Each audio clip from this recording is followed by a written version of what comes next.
भारतीय वीर दल के राष्ट्रीय अध्यक्ष चौधरी विजय कसाना। विजय कसाना का जन्म एक साधारण किसान परिवार में हरियाणा प्रांत के जिला फरीदाबाद के ग्राम बेलाखुर्द में 1 जनवरी 1965 में हुआ। विजय कसाना जी का बचपन से सामाजिक व संस्कारित परिवेश में पलाबदा होने के कारण सामाजिक कार्यों में रुचि रही। बचपन से ही विपरीत परिस्थितियों में जीने के संघर्ष ने कुछ नया करने की सोच पैदा कर दी। किसान, गरीब, मजदूर, शोषित व दलितों की उपेक्षा ने इस वर्ग को मुख्यधारा से जोड़ने के अभियान से जोड़ दिया। लोकतंत्र में सामाजिक न्याय व हिस्सेदारी की लड़ाई ने राजनीतिक प्लेटफॉर्म पर आने को मजबूर कर दिया। उसी मजबूरी का परिणाम आज राष्ट्रीय राजनीतिक पार्टी के रूप में भारतीय वीर दल है।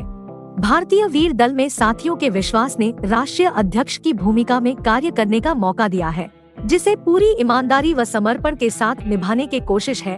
आज भारतीय वीर दल सैकड़ों नेताओं, हजारों समर्पित कार्यकर्ताओं तथा लाखों चाहने वालों के प्रयासों से देश के कोने कोने में अपना परिचय छोड़ रहा है।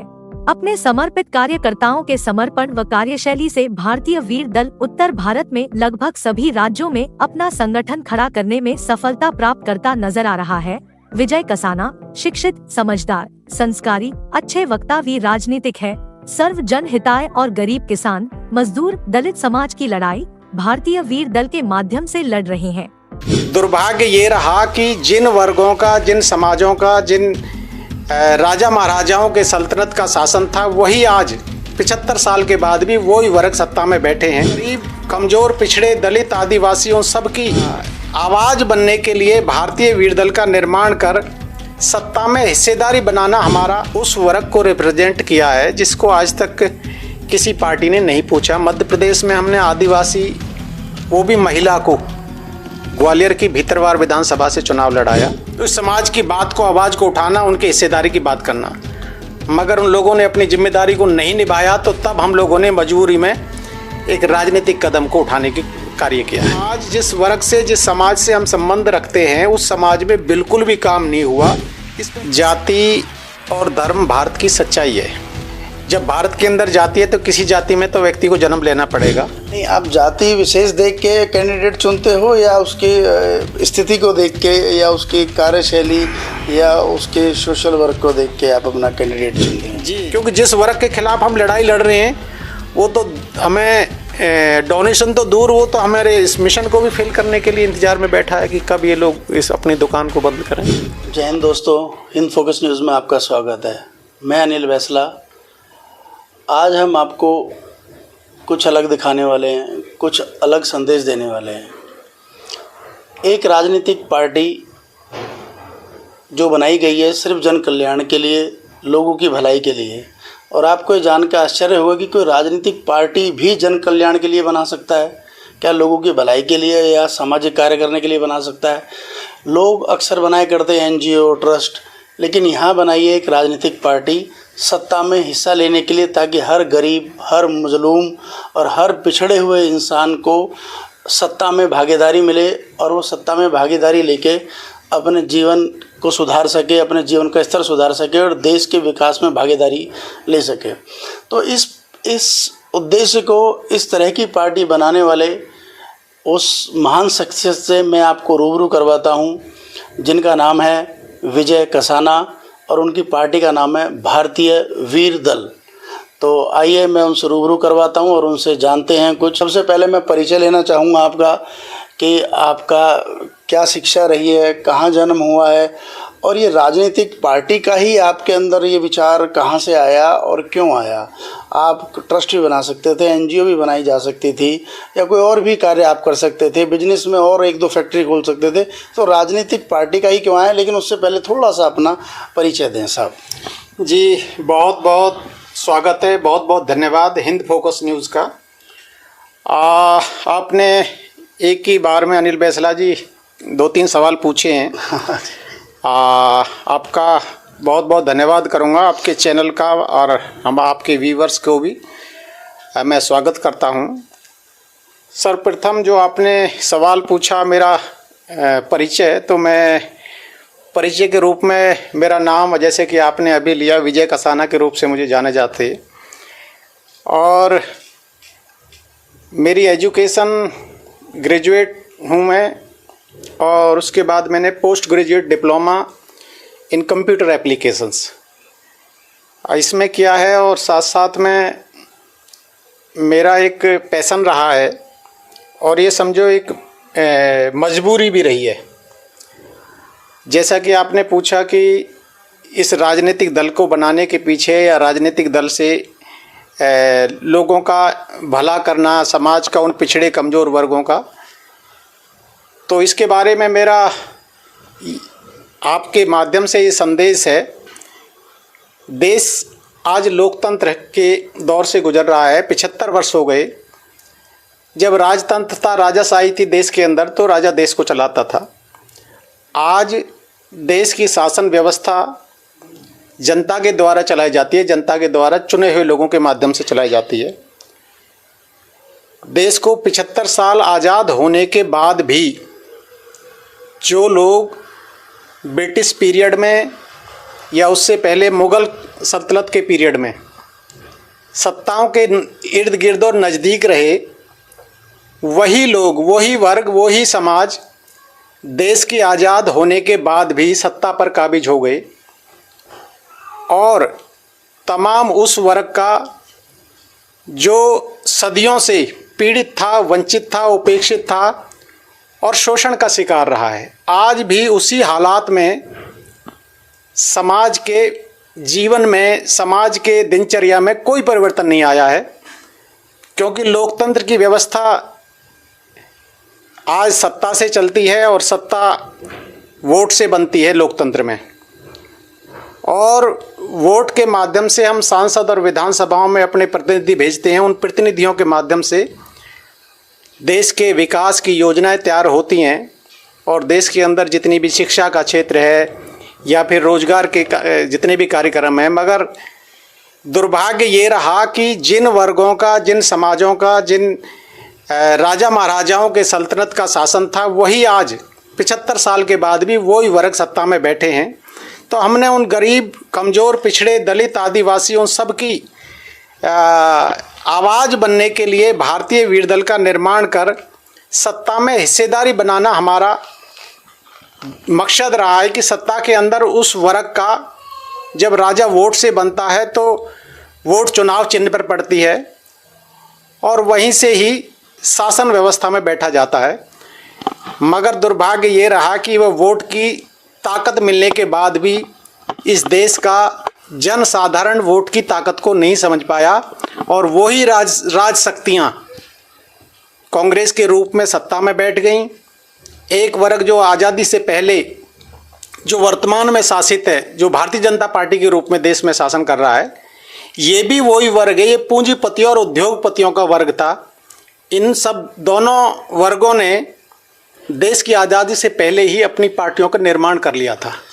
तो विजय साहब, मैं एक चीज़ पूछना चाहूँगा कि आपके मेन मुख्य उद्देश्य क्या हैं इस पार्टी को, राजनीतिक पार्टी को बनाने के? आपने किस मकसद से लेके मतलब आप इसको समाज में लेके आए हो, देश में, कि भाई हमारा ये मकसद है, हमारा ये मैनिफेस्टो है, हमारी पार्टी का ये एजेंडा है?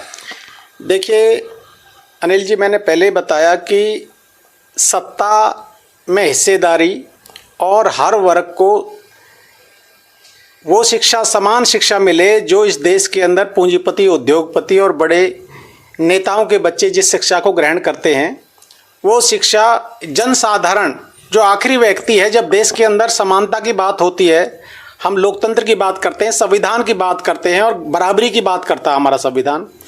तो एक वर्ग है जो सीबीएसई लेवल की शिक्षा ग्रहण करता है, एयर कंडीशन माहौल में पैदा होता है, एयर कंडीशन माहौल के घर में रहता है, एयर कंडीशन ट्यूटर उसके घर में पढ़ाने के लिए आता है। एक वर्ग है जिसके पास ना टाट है, ना चटाई है, ठीक से स्कूल तक पहुंचने की व्यवस्था नहीं है और यहाँ तक भी नहीं कि उनके पास जो शिक्षा है वो इस लेवल की है कि जिसमें आज सीबीएसई पैटर्न के आधार पर इस देश के अंदर तमाम कंपटीशन होते हैं। जब हम कंपटीशन की बात करते हैं तो उस वर्ग को कैसे कंपटीशन में लाया जा सकता है जिस वर्ग को अभी तक 2ym दर्जे की शिक्षा ग्रहण हो रही है? तो शिक्षा का समानता हो, सबको बराबर की शिक्षा मिले। रोजगार में जितने भी मैं अभी आपसे चर्चा कर रहा था, इस देश के अंदर टेलीविज़न के चैनल पर हम खोलकर देखते हैं तो कहीं पर ना उस वर्ग का पत्रकार नज़र आता है, ना खिलाड़ी नज़र आता है, ना कोई उद्योगपति नज़र आता है, ना ही कोई बहुत मेन स्ट्रीम में दिखने वाला जो वर्ग है वो एक ही वर्ग बैठा आज तक, देश की आज़ादी से आज तक। तो मेरा उद्देश्य है कि वो तमाम आखिरी पायदान पर खड़ा हुआ समाज का वो वर्ग भी उस मेन स्ट्रीम में जुड़े और सत्ता में हिस्सेदारी बनाकर संख्या के अनुपात में इस देश के अंदर हिस्सेदारी मिले, संख्या के अनुपात में हिस्सेदारी मिले। तो ये इसी उद्देश्य को लेकर हमने राजनीतिक दल का निर्माण किया। हमारा राजनीति करना कोई शौक नहीं है। मैं पेशे से, मैंने आपको अभी परिचय में बताया, मैं सॉफ्टवेयर प्रोफेशनल हूँ, आईटी का बंदा हूँ। लेकिन एक पीड़ा रही है शुरू से ही कि इस देश के अंदर 75 साल के बाद भी, 75 वर्ष के बाद भी आज जो हालात देश के आज़ादी से पहले थे वही हालात आज भी बराबर स्थिति में बने हुए हैं। तो इसके लिए हम इंतज़ार था उन लोगों का जिनकी जिम्मेदारी बनती है। सच में हम लोगों की जिम्मेदारी तीसरे नंबर पे आती है। पहली जिम्मेदारी उन लोगों की बनती थी जो इस देश को, इस समाज का रिप्रेजेंट करते हैं, जिनको हम संसद और विधानसभा में बैठते हैं। तो इस समाज की बात को, आवाज़ को उठाना, उनके हिस्सेदारी की बात करना। मगर उन लोगों ने अपनी जिम्मेदारी को नहीं निभाया, तो तब हम लोगों ने मजबूरी में एक राजनीतिक कदम को उठाने की कार्य किया है। विजय जी, मेरा एक सवाल आपसे होगा कि आपको ये पार्टी बनाए कितना समय हो गया है और किन किन राज्यों में आपका संगठन सक्रिय रूप से कार्य कर रहा है और किन किन राज्यों में आप मजबूत हो? जी,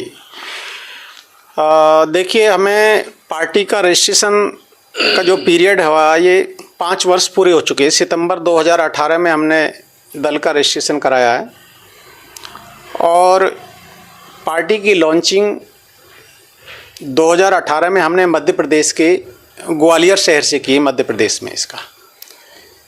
तो इसको मध्य प्रदेश को कह सकते हैं, मध्य भारत से और मध्य प्रदेश से हमने इसकी शुरुआत की है। आपका मध्य प्रदेश से रहा है? जी जी जी जी, जी। तो फूलबाग ग्राउंड है, वहाँ पर बहुत ही पॉपुलर जगह है, वहाँ पर हमने पूरा कार्य को तो सभी जान चुके हैं फिलहाल। जी जी जी।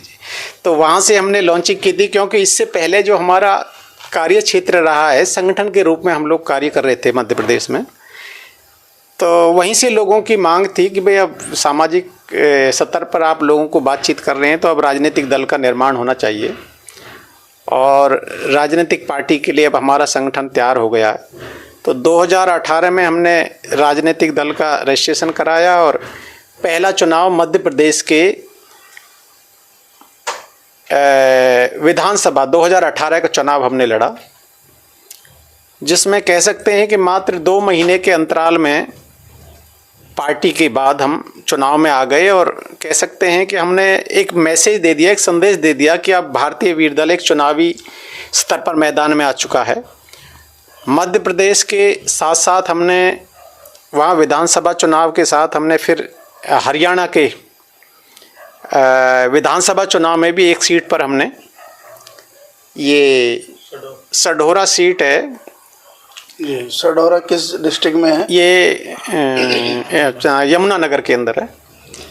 तो यमुनानगर की रिजर्व सीट है, सढौरा सीट है। तो वहाँ पर हमने चुनाव लड़ाया और उसके बाद हमने उत्तर प्रदेश विधानसभा 2022 के वहाँ पर भी हमने 2 सीटों पर चुनाव लड़ाया। एक हमने आगरा की फतेहाबाद सीट पर, चुनाव तो कई लड़ लिए आपने 5 साल में, और मेरठ के हस्तिनापुर में। और सबसे बड़ी खासियत अनिल जी मैं बताऊं आपको कि हमने उस वर्ग को रिप्रेजेंट किया है जिसको आज तक किसी पार्टी ने नहीं पूछा। मध्य प्रदेश में हमने आदिवासी, वो भी महिला को, ग्वालियर की भीतरवार विधानसभा से चुनाव लड़ाया।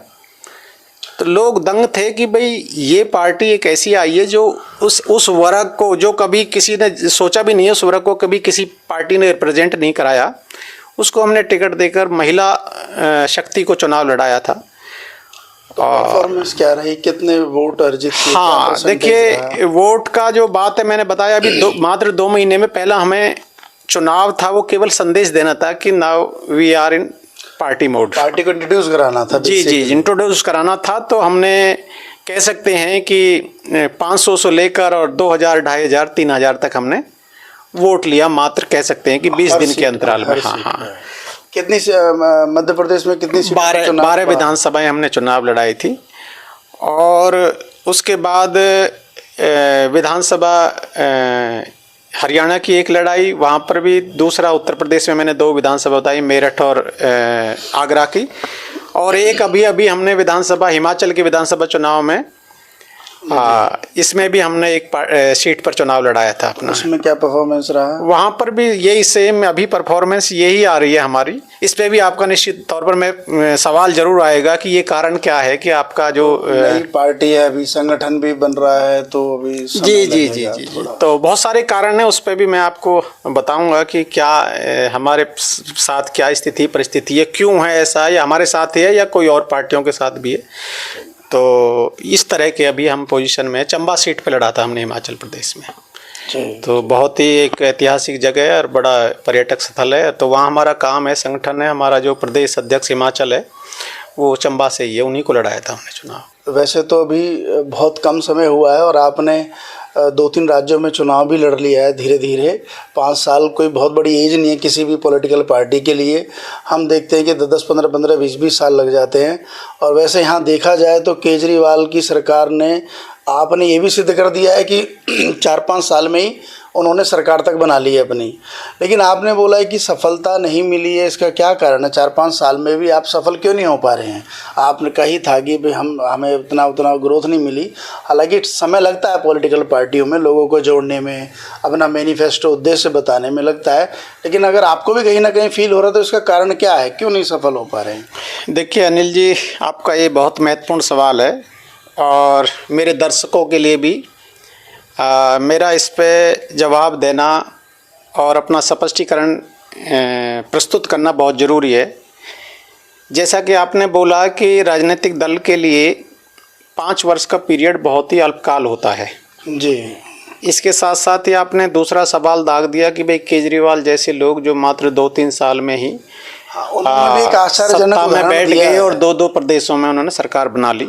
ये मिरेकल हुआ, ये बड़ा मतलब अपने आप में। ये इस पर मेरा जो इससे पहले भी हम थोड़ा सा इसमें विश्लेषण में जाना चाहेंगे क्योंकि थोड़ा सा इतिहास में जाना जरूरी है। देखिए, जिस वर्ग को, जिस समाज को मैं तैयार कर रहा हूँ, उस समाज में देश की आज़ादी के बाद बिल्कुल भी काम नहीं हुआ राजनीतिक रूप से उनको जगाने के लिए, उनको तैयार करने के लिए। पिछड़ा हुआ समाज। जैसा कि आपने मैं बताना चाहूँगा कि सर छोटू राम जी ने प्रयास किया था लोगों को जगाने का, उसको आगे बढ़ाने का काम चौधरी देवीलाल जी, चौधरी चरण सिंह जी के रूप में हुआ। तो वो समाज आज कह सकते हैं कि वो सत्ता में हिस्सेदार बन गया है और सत्ता में जगह जगह पर अपनी हिस्सेदारी स्थापित कर रहा है। एक समाज विशेष की बात करूंगा क्योंकि वो समाज रिप्रेजेंट करता है राजनीति में। तो आप अंदाज़ा लगा सकते हैं कि उनका जो स्ट्रगल है, उनका 3 पीढ़ी का स्ट्रगल है। दूसरा उदाहरण के रूप में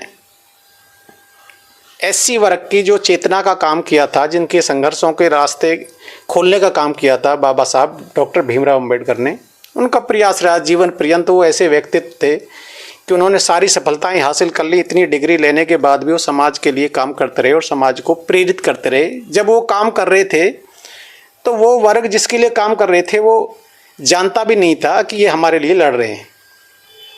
उसी प्रयास को मान्यवर काशीराम जी ने आज़ादी के बाद आगे बढ़ाने का काम किया और उस समाज को जोड़कर सत्ता तक पहुंचाने का कार्यक्रम तैयार कर दिया और जिसको मायावती के रूप में सत्ता में हिस्सेदारी और सत्ता में बैठने का काम 3 पीढ़ी ही यहाँ कह सकते हैं। अब 3 पीढ़ी लगी इन लोगों को भी उस वर्ग को समझाने में और उस वर्ग को सत्तासीन बैठाने में।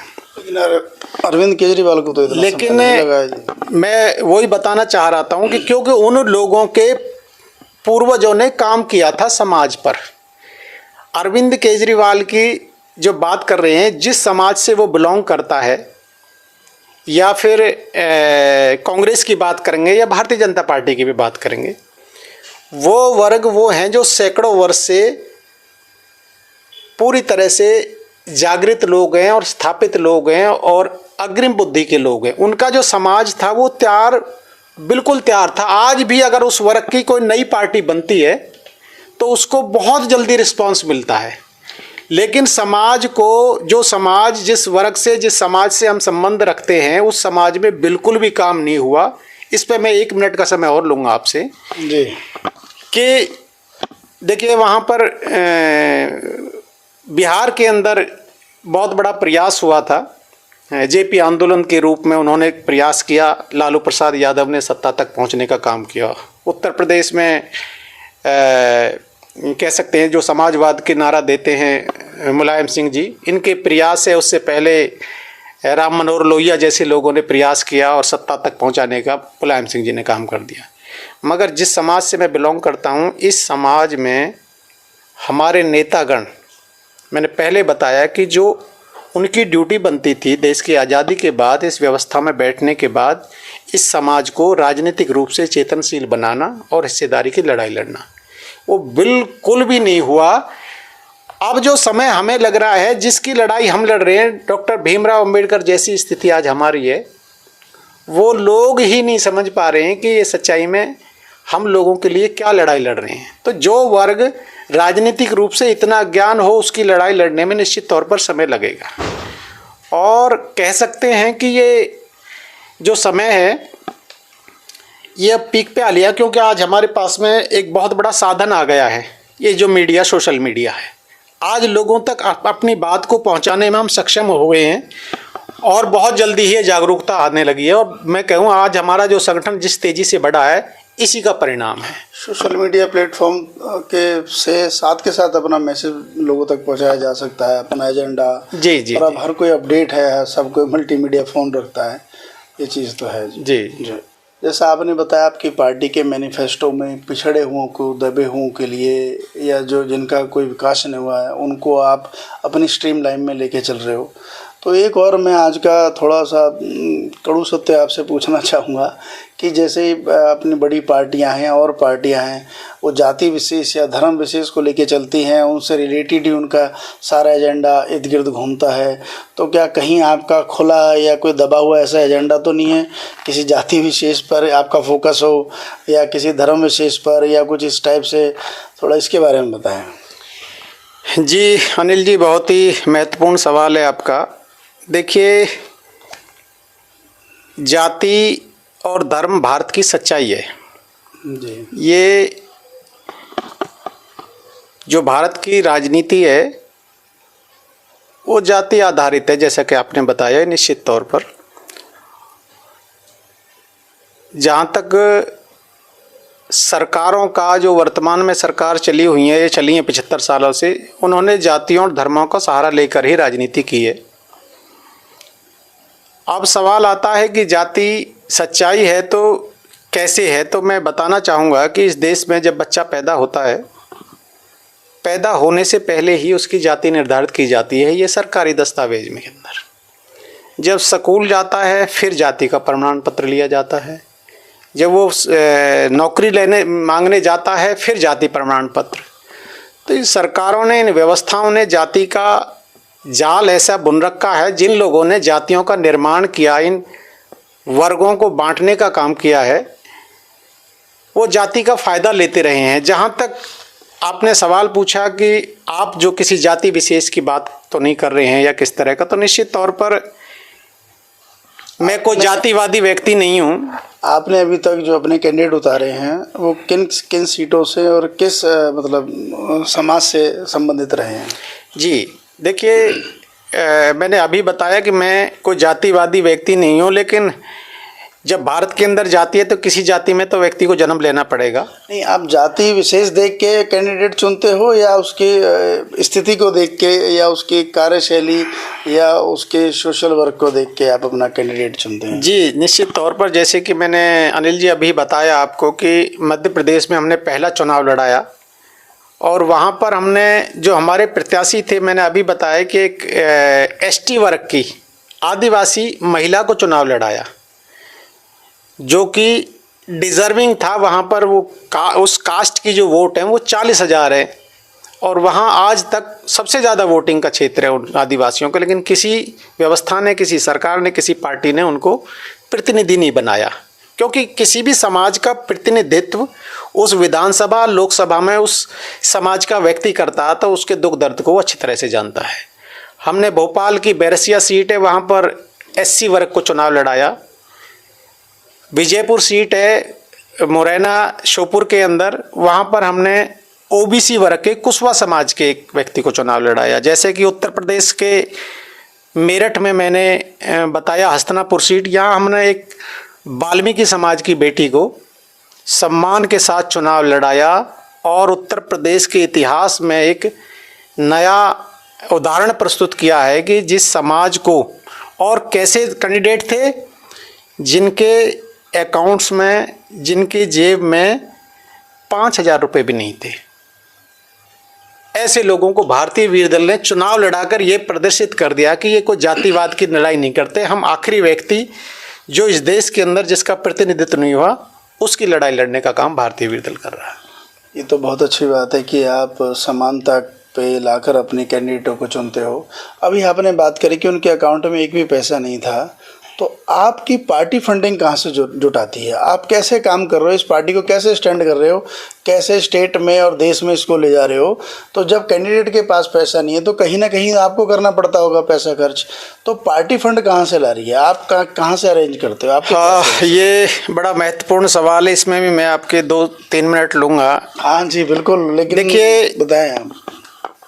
अनिल जी, जिस वर्ग की, जिस समाज की हम लड़ाई लड़ रहे हैं वो समाज इस हालात में है, ना तो उसके पास साधन है, ना समय है, और ना ही पूरी तरह समझ है। तीनों चीज़ों से वंचित है। और जो वर्तमान में शासन सत्ता में बैठी हैं राजनीतिक दल, वो बहुत बड़े बड़े उद्योगपति और पूंजीपति और राजा महाराजाओं से बनी हुई पार्टी है। उनके पास तो फंड है, तो वो लोग, और उनको फंड करने वाले बहुत हैं उनको। हाँ, मैं यही बताना चाह रहा था कि उन लोगों को वो फंड्स देती हैं वो बड़े बड़े उद्योगपति, क्योंकि उनके फेवर में नीतियाँ बनाते हैं। मगर हम लोग उस वर्ग की लड़ाई लड़ रहे हैं जिसके पास साधन और समय तो है नहीं, समझ भी नहीं है ठीक से कि हम लोग उन लोगों की लड़ाई भी लड़ रहे हैं। अभी तक उनको राजनीतिक जो चश्मा बना हुआ है, उनको ऐसे लगता है कि राजनीतिक लोग भ्रष्ट होते हैं, ये भी शायद किसी स्वार्थ के लिए कार्य कर रहे हैं। तो अभी तक उनका भरोसा भी नहीं है, कई बार भरोसा टूटा है। अब 5 वर्ष के अंतराल में जो मैं आपको बताना चाह रहा हूँ, हमारे दल ने अपने कार्यकर्ताओं के बल पर पार्टी के प्रचार प्रसार को 5-6 राज्यों में पहले नंबर पर प्रचारित करने का, जनसाधारण तक पहुंचाने का कार्य किया, अपने साधनों से, अपने पैरों से चलकर 5 वर्ष में। अब सवाल आता है कि चुनाव भी लड़ते हैं तो चुनाव में पैसा लगता है, तो निश्चित तौर पर ये पैसा भी हमारे कार्यकर्ता 1,000, 2,000, 5,000 जैसी जिसकी क्षमता है, 500 भी, 200 भी, ऐसे करके, क्योंकि हमारी संख्या है आज हजारों की संख्या में है कार्यकर्ता। अगर 1,000 लोग 500 और 1,000 रुपये भी देते हैं तो हमारा एक अच्छा फंड जनरेट हो जाता है, और उसके माध्यम से हम चुनाव लड़ते हैं। जहां लोगों के 100 रुपये खर्च होते हैं वहां हम अपने 20 रुपये और 10 रुपये में भी काम चला लेते हैं, क्योंकि हम लोग ज़मीन पर चलने वाले लोग हैं, अपने पैरों से चलने वाले लोग हैं। कम साधनों से हमने व्यक्ति दर व्यक्ति पहुंचने का कार्य किया है। तो इस तरह से हमारा फंडिंग जनरेट है। दूसरा, हमने अभी जिस वर्ग की लड़ाई लड़ रहे हैं उनसे भी हमने कभी अपील नहीं की है, मांगा भी नहीं है, क्योंकि सबसे पहले हमें अपना भरोसा जताना पड़ेगा कि वास्तव में ये सच्चाई में लड़ने वाले लोग हैं या पहले ही अपने कटोरा को फैला रहे हैं। तो ये हमारी के रूप में आपने अपने कार्यकर्ता को वॉलंटियर बना लिया है। जी जी जी। तो हर कार्यकर्ता अपनी पार्टी समझकर और कार्य कर रहा है आपके लिए। जी, निश्चित तौर पर बहुत बड़ा कंट्रीब्यूशन है। मैं कहूँ हमारा जो कार्यकर्ता है वो एक साधारण किसान है, वो मजदूर है, वो पशुपालक है, छोटे साधनों से अपने परिवार का उत्पीड़न झेलने के बावजूद भी पार्टी का सहयोग करता है। ये मेरे लिए सबसे सेटिस्फैक्ट्री भविष्य है। मुझे जो दिखता तभी मेरे पैर लग जाते हैं कि जिससे मैं अपील करता हूँ, 10 मांगता हूँ तो मुझे 2 तो मिल ही जाते हैं। तो इसी से मैं चला रहा हूँ कार्यक्रम को, और मुझे पूर्ण भरोसा है कि जिस लड़ाई को हम लंबी लड़ाई लड़ने की बात कर रहे हैं ये उन्हीं कार्यकर्ताओं के माध्यम से लड़ी जाएगी। क्योंकि जिस वर्ग के खिलाफ हम लड़ाई लड़ रहे हैं वो तो हमें डोनेशन तो दूर, वो तो हमारे इस मिशन को भी फेल करने के लिए इंतजार में बैठा है कि कब ये लोग इस अपनी दुकान को बंद करें। विजय साहब, अगर मैं बात करूं 5 साल बाद, आज आपकी पार्टी कहां पे खड़ी है, वर्तमान स्थिति आप क्या देख रहे हैं, और आने वाले ये जो 5 राज्यों में चुनाव हैं, अब 1-1.5 महीने में हो जाने हैं, तो उसमें आपकी क्या तैयारियां हैं और आप किन किन राज्यों में चुनाव लड़ रहे हैं? देखिए, जहाँ तक हमने बताया पार्टी की स्थिति और पार्टी की स्ट्रेंथ का, तो लगभग 6 राज्यों में हमने पार्टी के संगठन को फैलाने का काम किया और 6 राज्यों में हमने 55 जिलों को पकड़ा है। 55 जिलों में जिले स्तर पर जो हमारी स्ट्रेंथ है संगठन की, वो 150 है प्रदेश स्तर पर, और जिले स्तर पर 100 की है। तो लगभग कह सकते हैं कि 55 जिलों में हमने 100 की स्ट्रेंथ का कहीं 20%, कहीं 25%, कहीं 30%, कहीं 40% हमने अपने संगठन को खड़ा करने का काम किया है। और वो संगठन सक्रिय रूप से धीरे धीरे अपनी मंजिल की तरफ बढ़ रहा है। जहाँ तक दूसरा सवाल आया अपने 5 राज्यों के चुनाव का, आगामी जो चुनाव है इनमें आपकी क्या तैयारी है? आप चुनाव लड़ रहे हैं, अपने प्रत्याशी उतार रहे हैं वहाँ पे? निश्चित तौर पर 5 राज्यों में से जो भी चुनाव है, इसमें हमारे 2 राज्य हैं जहाँ पर हमारी वर्किंग है, जो हमारे वर्किंग एरिया में आता है। पहला क्षेत्र जो मध्य प्रदेश है, जो हमारा पार्टी का कह सकते हैं कि बेस प्लेस है मध्य प्रदेश। तो मध्य प्रदेश के अंदर हम चुनाव में हैं और कुछ सीटों पर राजस्थान में भी हम उतारेंगे अपने कैंडिडेट। देखिए, अभी मैंने बताया कि हमारे पास जो आर्थिक स्थिति है हमारी पार्टी की, वो बहुत ही इनिशियल स्टेज पर है। हम अपने कार्यकर्ताओं के बल पर चुनाव लड़ते हैं। तो हम मध्य प्रदेश में भी कुछ चुनिंदा सीटों पर चुनाव लड़ेंगे और अपने एक संदेश देने का काम करेंगे कि हम पॉलिटिकल पार्टी को अपने कार्यकर्ताओं के बल पर खड़े करने के लिए निरंतर रूप से चुनाव मैदान में हैं। और राजस्थान में भी कुछ हमारे पास, हालांकि बहुत ज़्यादा हमने राजस्थान में वर्क नहीं किया था, लेकिन कुछ सीटों पर हम पे डिमांड आई है, क्योंकि पार्टी का प्रचार तो राजस्थान के अंदर भी है अच्छा।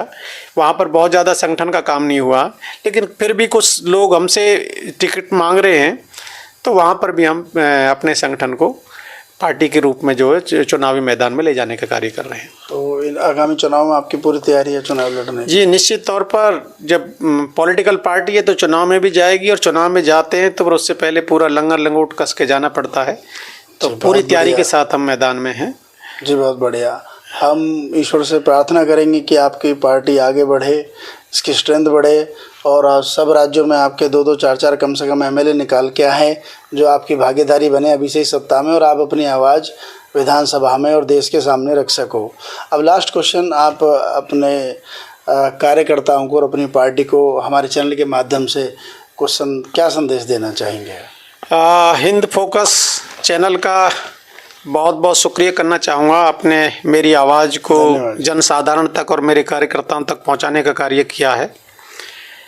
मेरा विशेष तौर पर अपने कार्यकर्ता बंधुओं को और मेरे चाहने वालों को संदेश है, दोस्तों, हम जिस लड़ाई को लड़ रहे हैं ये बड़ी पेशेंस और कॉमन सेंस की लड़ाई है, बहुत ही धैर्य की लड़ाई है।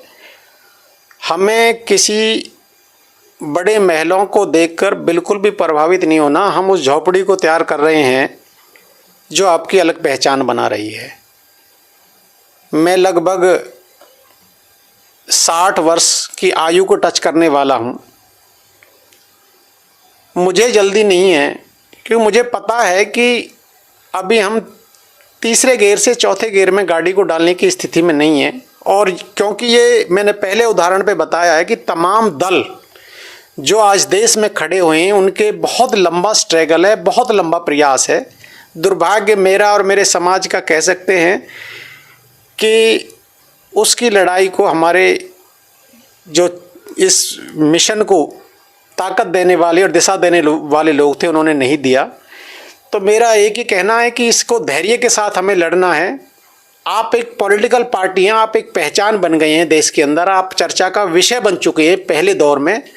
बिल्कुल निश्चिंत होकर मैं आपको आश्वस्त करता हूं, जब तक ये बागडोर भारतीय वीर दल की आपके ऐसे साथी विजय कसाना के रूप में आपने मुझे जिम्मेदारी दी है, मैं पूरी निष्ठा के साथ, ईमानदारी के साथ, तन्मयता के साथ, पूरी स्किल के साथ आपकी मंजिल को धीरे धीरे धीरे धीरे आगे ले जाने का कार्य करूँगा। बिल्कुल प्रभावित नहीं होना बड़ी गाड़ियों से, बड़ी पार्टियों से, बड़े बड़े एजेंडों से। हम लोग उस काम को करना शुरू किए हैं जिस काम को लोगों ने 100 वर्ष पहले शुरू कर दिया था। आज हम शुरुआत उस दिशा में हुई है और आप लोग मेरे संदेश को, मैं भाई हिंद फोकस न्यूज़ को भी धन्यवाद करना चाहूँगा कि आपके माध्यम से और मेरे कार्यकर्ताओं के माध्यम से ये मेरा संदेश जन जन तक पहुँचे, ज़्यादा से ज़्यादा लोगों तक पहुँचे। क्योंकि आज इसमें जो मेरा इंटरव्यू हुआ है, इसमें मेरा व्यक्तिगत तौर पर जो मेरी चाहत थी कि मैं उन अपने विज़न और मिशन को क्लियर करना चाहता था और सभी साथियों के, जो मेरे कार्यकर्ता बंधु हैं, जो पार्टी के नेता हैं, इसको जन जन तक पहुंचाएं ताकि लोगों को पता लगे कि हमें अपना स्टैंड खड़ा करना, उस वर्ग का स्टैंड खड़ा करना बहुत ही ज़रूरी है। ये हमारी मजबूरी है, हमारा कोई शौक़ नहीं है राजनीति करना, हम लोगों की आज मजबूरी है। मैंने अपना तन मन धन, मैं कह सकता हूँ कि मैं 24 आवर्स 24 घंटे इस पार्टी के लिए, इस समाज के लिए, इस वंचित वर्ग के लिए मैंने अपने पूरा जीवन देने का आप लोगों के सामने वादा किया था और उसी वादे पर आज भी मैं खड़ा हूँ। बहुत बहुत धन्यवाद आपका, आपने हमें समय दिया।